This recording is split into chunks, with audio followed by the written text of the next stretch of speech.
All right, everybody, we're going to get going. Thank you for coming to my panel on doing custom ponies and sculpting their hair.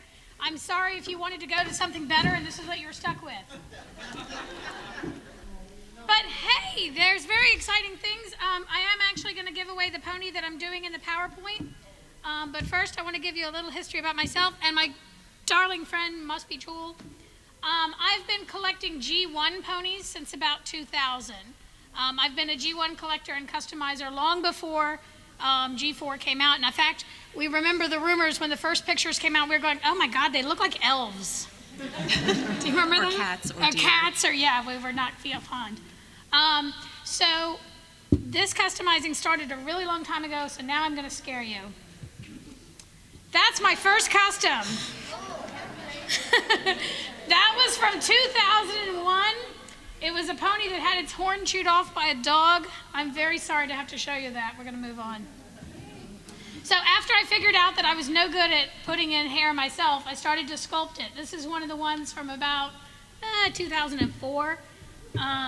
So you can see how when you can sculpt hair, instead of having the brushable hair that's already there, you can create movement, make it part of the design. Here's one where I actually cut apart the whole pony and re-sculpted her in a new position. And that was actually for one of Jewel's meets. And then you can turn it into a whole different creature altogether. This is where I turned a G3 into a reindeer.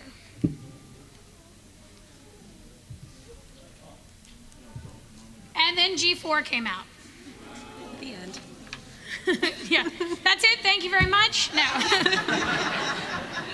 So with G4, I found that they were really wonderful for doing sculpting pony hair and sculptures in general because they're so tiny, you really don't need much material.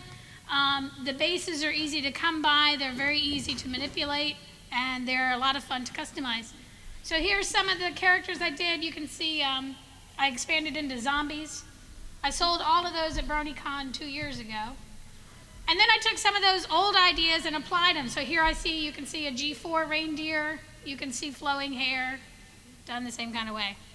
I do very detailed hair, but you can also make it show accurate. In this case, I used a lot of glitter to make Luna's beautiful shimmery hair. Or you can add a whole lot of detail and do little sculpted accessories and whatnot. I did a derpy with a fantastic little muffin that she could sit up. You picture that? I don't. She said, do I have a picture of it? Well, no. But I'm going to give you my DeviantArt account at the end of the program, and you can check out all of them. So supplies. You're going to need a brushable pony, of course. X-Acto blades, needles, so if you are of the younger set, which I see we've got a few of here, get help from mom and dad. I use what's called epoxy sculpt, and let me see, I think that's the next panel. Epoxy sculpt is a 2-part epoxy. You blend 50% with each other. It takes about 3 hours to harden. You've got about an hour to really work with it before it starts to harden up a little bit. You could also use Sculpey or Fimo, Super Sculpey, things like that. But the problem with that is then you have to bake it. Now, My Little Ponies are wonderful because they let you bake them, but not too hot, not too long, or they will melt. The G3s had a line where they had a magnet in the hoof, and when you baked those in the oven, the magnet would get hotter than the rest, and sometimes the hoof would melt. It was very bad. And then when you got to remember when it's time to come out of the oven, sometimes with the Fimo or the Sculpey, it will pop off. Sometimes it'll crack because the pony will be very, very soft. After she sat in the oven for 20 minutes at 275, she's a little tender. So you're going to pull it out very slowly and carefully and let it harden up again. Let's see. Okay, so what my PowerPoint is going to do is we're going to go step by step in making this little custom right here. And then I'll stop and ask questions, and then we'll raffle her off. So, first you need a brushable. And for those of you who are collectors, or for those of you who really like to play with them, you know that hair gets awful real fast. Yeah, it does. And there are tutorials online where you can find out how to sculpt it and use hair gel and spray and fix it, but really it's easier just to do this. So the very first thing is you're going to take that X-Acto blade and you're going to slice off poor Fluttershy's hair. You are going to cut into the plastic. It's okay because you're about to cover that all back up again. So, she's bald. Poor pony. Now, there are some really ambitious customizers that will actually take that hair and use it in another pony. They are crazy. But they can do it. Do you do that? No. No, okay. That was a good answer. Okay, so now you're going to take your clay of choice. I use the epoxy sculpt, like I said, because I don't have to bake it. It's easy to paint. But if you don't want to paint, you can use the multicolored Fimo or Sculpting. So in order to do this, you're going to make little snakes where it's pointed at one end. You're going to rub it with your finger.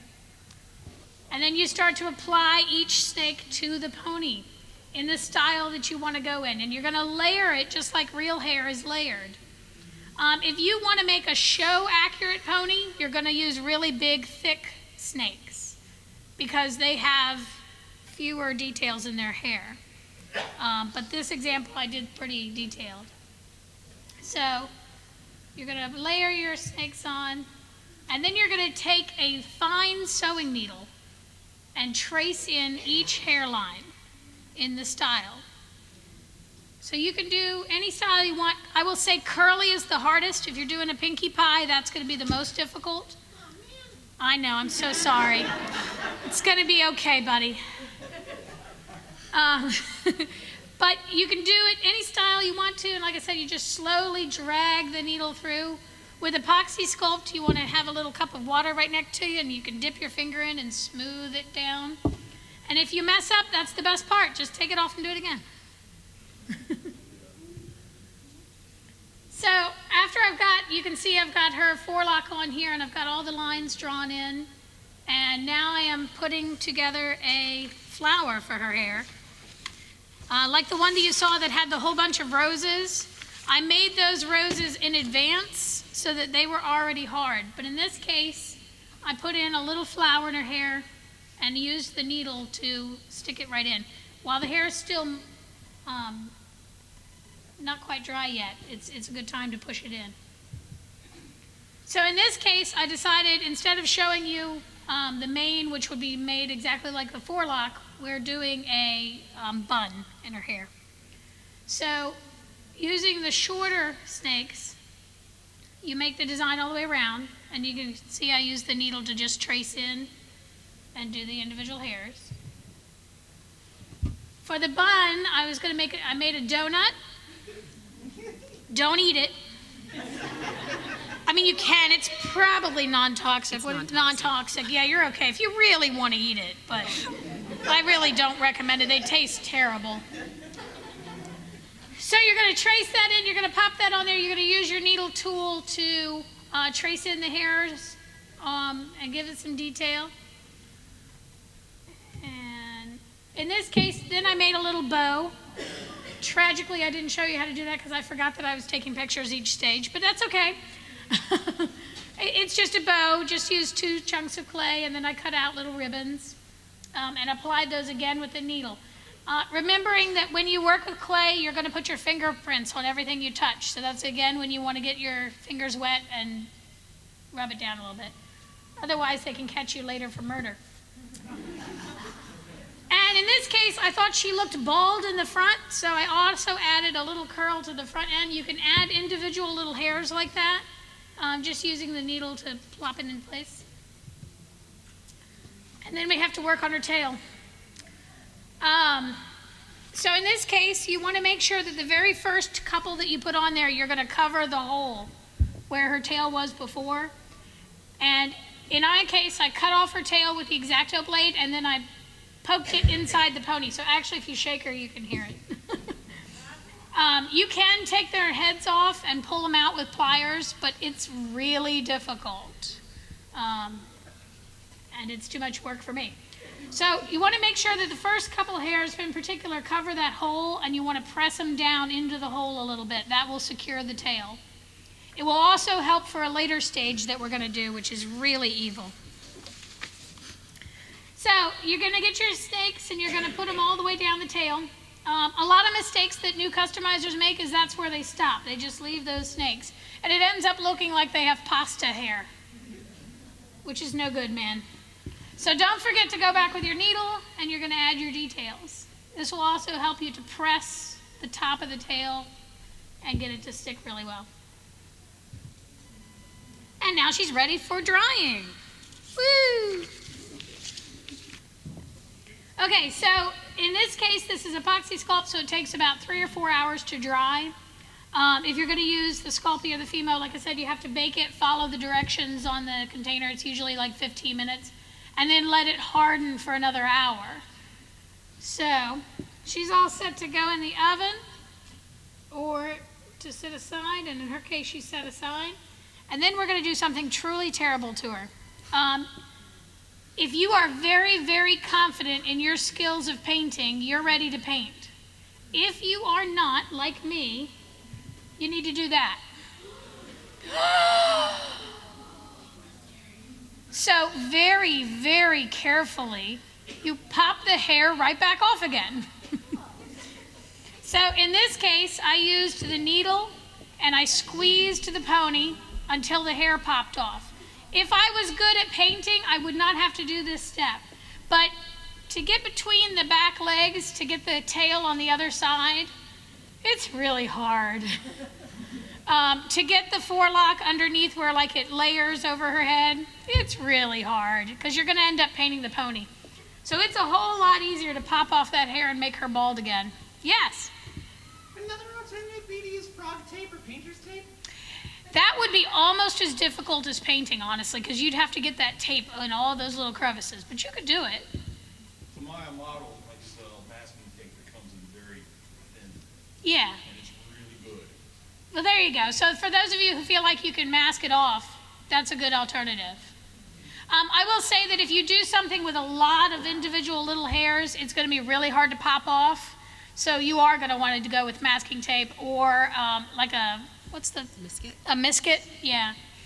Which is they use it in watercolors a lot. You paint on the object and then you can peel it off afterwards. It would also work really well with rubber cement. You could do that. Mm-hmm. Also, there's super scale decals. You make decals for models. I make something that's a masking film that you can put on. Yeah, there you go. So a masking film that they make for car decals and whatnot. There's a lot of ways. I just find that it's easier to pop them off. I know that I'm going to, so I tend to make the hair in a way that I know it's going to pop off.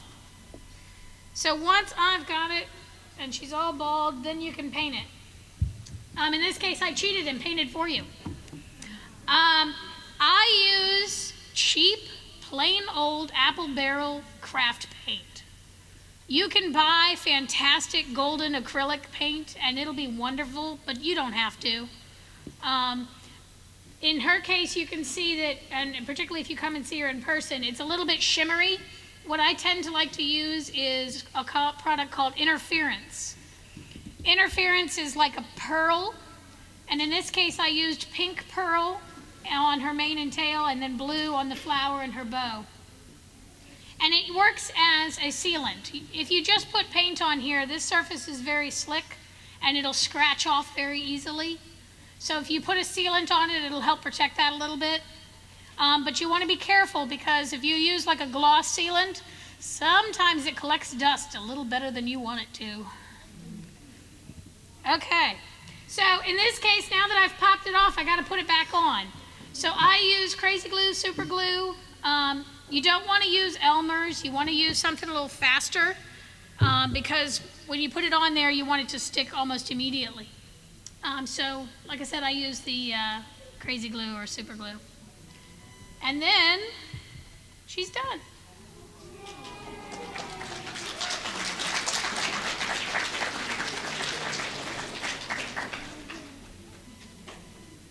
So, I want to put this up. I actually put this whole PowerPoint presentation online. so that anybody could make a copy of it if they'd like. And you can share it with your friends who didn't show up, or for those of you who are here a little later. For those of you who didn't get a ticket, do you want, okay, she's on my liaison. Did you know I had a liaison? Uh-uh. Oh, yeah. So while she's passing out, oh, you got it, they got the roll. Okay, while she's passing out the last of the tickets, hold your hand up if you didn't get a ticket and you want to win. Does anybody have any questions about things you could do? Yes. I have a question. What generation do you think is the easiest to work on hair? In some ways, G3 is really easy because they're big, and that's probably one that you'd like to start practicing with, because when you get down to this small, you've got to do really tiny details, and it takes a little more. So if you're a beginner, I would start with G3s. The reason I say G3s is because not only are they big, but they're easy to take apart. They're easy to find for 50 cents at any old thrift store or yard sale you'd like, and they're a really good one to start with. Any other questions? Oh, right here in the front. Is it easier to do crossovers, like from different shows and turn it into ponies? Yeah, it really is. Like those of you that saw like the reindeer and all, and you can find great examples. There's some really famous customizers that are really doing wonderful stuff with crossovers, and this particular type of sculpting will really lead to that. You can cut off limbs, you can reposition them, put them back on again. A really good source for some of those details would be look up how to make a briar custom, and there's wonderful tutorials, and you can use the same techniques. All right, in the back in the black shirt. Or on the side right there, yeah, you.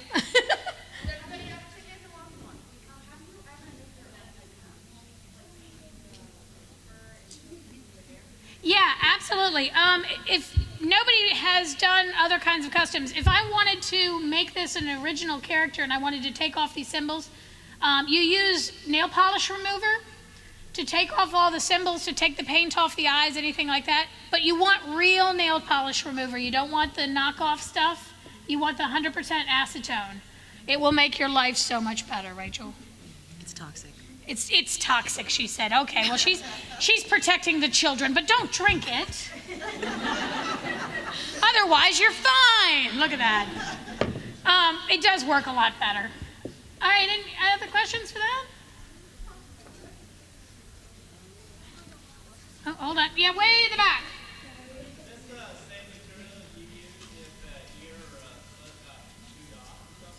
Yes, exactly.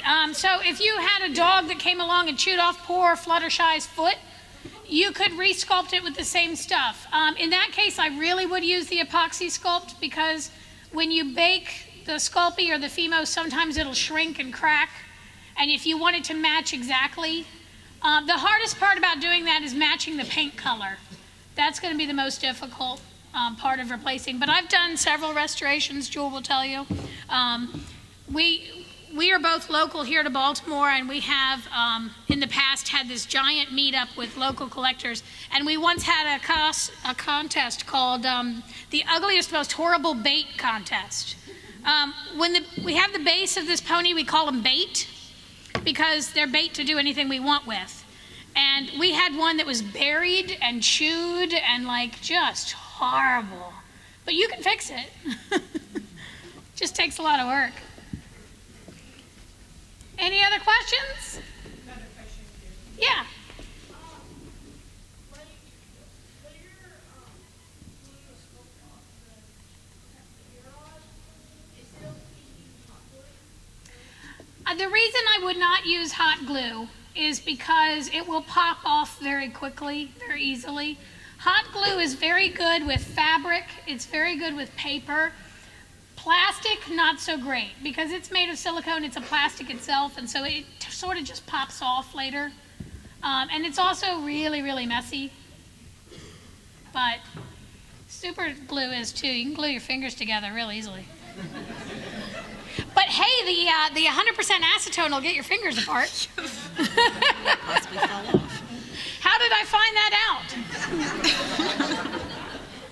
Oh dear. I have a lot of injuries from sculpting ponies. In the old days when we had to cut them off and you had to remove the hair with little fine needle nose pliers, you would cut off their head with the X-Acto blade. And sometimes you'd cut off the tip of your finger while you were at it. Occupational hazard. It's an occupational hazard, yeah, it's okay. Any other questions? Yeah. If someone was to make like a chrysalis Mm-hmm. custom, how would you get like the horn and like the Wire frames. like with all the like holes and stuff? So if you were doing it out of like a normal brushable custom, I would drill the holes in the feet. For those of you who couldn't hear her, she's making a chrysalis custom. So I would drill the holes in the feet. And then for the hair and whatnot, the horn, for stuff like that, particularly when you use the epoxy sculpt, it's very soft. So it will not support itself. So if you're doing hair that's flowing in the wind or like a horn, you're gonna kind of want to do half at a time. Lay it on a flat surface and then flip it over and sculpt the other half 3 hours later. Wings, they are going to need some sort of structure. Like if I was going to make Fluttershy big giant anime wings, I would want to do an understructure. A really great understructure is actually aluminum foil. Aluminum foil sculpts really well. It's very easy to manipulate, and it's very good to fill in an area. So for chrysalis, if you were making a big one, I would make her horn out of aluminum foil and then cover it. Or wire. Or wire, yeah. Wire works. Look, she's very quiet over there, but she has good thoughts. Techniques also work for those pop ponies that Hasbro made. Yeah, I haven't used the pop ponies, but you could. Yeah. It really would be pretty much the same. Yeah. I was thinking they can run the Fluttershy, making a flutter bag. Yeah, absolutely. Yeah, I haven't actually tried it, but I know you certainly can. You can make whole standing sculptures with them. You can use the, what are the big giant fashion ones? Is that what they call them? So pretty much anything. You're just going to use more material. The epoxy sculpt that I use is a little bit expensive. 2 of the 1 pound tubs, or are they 2 pound tubs? I think it's Okay. 4 pound total, so it's 2 pounds. Oh, it must be 2 pounds each, so 4 pounds total. See, that's why I bring her along. That's like $40, so it's not cheap, and that's why if you're going to make something bulky, you want to fill it full of aluminum foil first. All right, anybody else? Okay, over there in the hat. So if I wanted to do dragon or bat wings, I would first make the structure of the wing out of wire. So like the various little long fingers. And then I'm going to cover that with whatever sculpting material you're going to choose. And then you're going to make your what do they call the center of that? I don't know. Anyway, the middle. But The flappy part. the flappy part. Yes, thank you. That's official. I don't think my mic's on, otherwise I'd talk louder. Well, here, I don't really need it. I'm really loud. Okay. So then you're going to put that on afterwards. You could use various materials for that. If they're really big wings, I would actually suggest